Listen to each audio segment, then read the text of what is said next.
sông leo hen pakai an ngõ hiên nan vài hôm ta pôn tê sa tê đinh lê sinh sung đinh ngà na tao na o gin amang boy na gon suy ho nay nghèo khó hin lâu hằng thao tha si hi o thao tha si khan te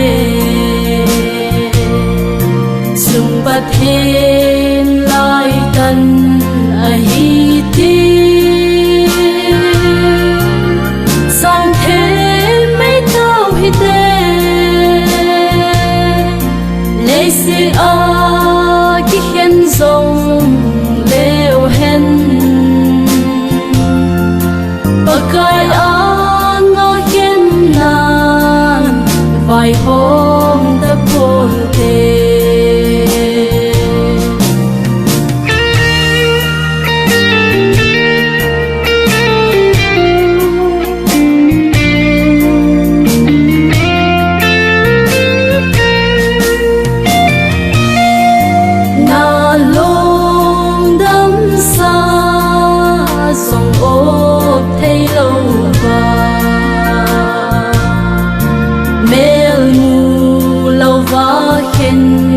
na so hi anava le si lung lai đam thei lâu thao tha si hi o thao tha si khan te sung pat hen lai tan a hi ti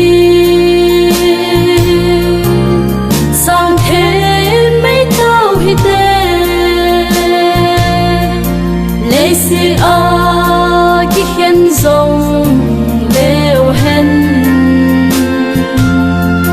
pakai a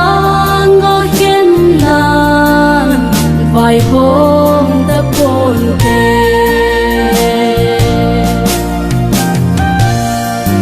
ca xuân nu khăn khu đinh tô lâu qua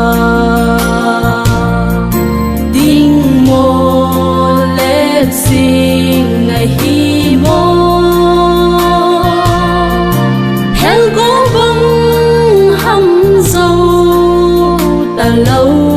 cất xuân nụ thao tha se hi o thao tha se khan te sung bat hen lai tan a hi ti sang thế mấy tao hi te lấy si a ki hen zong